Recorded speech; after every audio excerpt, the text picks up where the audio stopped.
Faire réagir notre invité à cette actualité. Bonjour Françoise Valin et merci d'être avec nous en direct sur CNews. Vous êtes coordinatrice du syndicat CFE-CGC auprès d'Airbus. Ce plan de soutien, selon vous, est-ce qu'il est à la hauteur des difficultés et des défis de ce secteur ? Oui, bonjour. C'est peut-être un peu tôt pour répondre à cette question. Ce qui est important, c'est que les annonces soient faites, que des actions soient lancées. Il va falloir maintenant qu'elles soient ciblées. Et surtout, vous l'avez rappelé dans vos propos, qu'il y a urgence pour la mise en œuvre de certaines d'entre elles, et en particulier pour sauvegarder l'emploi et les compétences de cette filière. Pour sauvegarder l'emploi, justement, dites-vous, quel est le risque quand on parle de vagues de licenciements dans d'autres secteurs? Est-ce que cela aussi concerne le secteur de l'aéronautique? Oui, bien entendu. La situation, on ne peut pas la nier, il y a une véritable crise. Vous avez des avions qui sont cloués au sol, vous ne recevez donc plus de commandes et vous avez donc un carnet de charges qui s'effondre. 30 à 40% de moins en production chez les donneurs d'ordre et par conséquent dans toute la filière.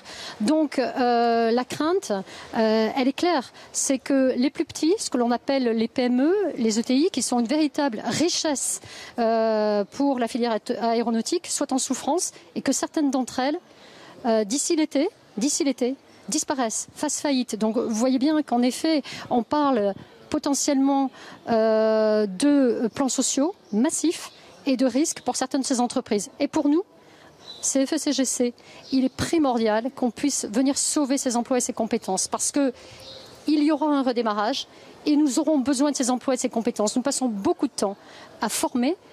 Je rappelle qu'au mois de mars encore, des actions ont été lancées en faveur de cette filière pour trouver ces emplois et ces compétences. Donc il y a un espace là qui est important pour pouvoir faire en sorte de les préserver le plus longtemps possible et de trouver des dispositifs. Donc il y a des discussions en cours. Vous l'avez dit, avec par exemple des mesures comme de l'activité partielle de longue durée qui doivent servir à préserver ces emplois. Ce redémarrage dont vous parlez justement, et pour conclure Françoise Valin, il doit s'accompagner normalement d'un carnet de commandes plus étoffé. Qu'en est-il auprès d'Airbus que vous représentez, le constructeur aéronautique? Est-ce que l'activité a repris à son niveau presque normal d'avant-crise ou est-ce qu'on est encore un peu loin? Non, l'activité n'a pas totalement reprise. Elle ne s'est pas complètement arrêtée non plus. Elle est en train de redémarrer progressivement et c'est là toute la difficulté. Donc c'est, vous voyez, un espace-temps qu'il faut trouver entre cette reprise progressive et le moment où il faudra tenir pour préserver donc les emplois. J'insiste là-dessus parce que ça va concerner bien entendu les donneurs d'ordre, Airbus, d'autres donneurs d'ordre comme Safran, Thales, etc. Et ça sera des moteurs d'exemple pour ce qui se passera derrière chez nos fournisseurs, chez les sous-traitants de rang 1, de rang 2, etc. Donc là, nous attendons derrière ce plan de relance, derrière ces annonces, véritablement des actions d'urgence qui doivent avoir lieu bien entendu dans les prochains jours. C'est essentiel.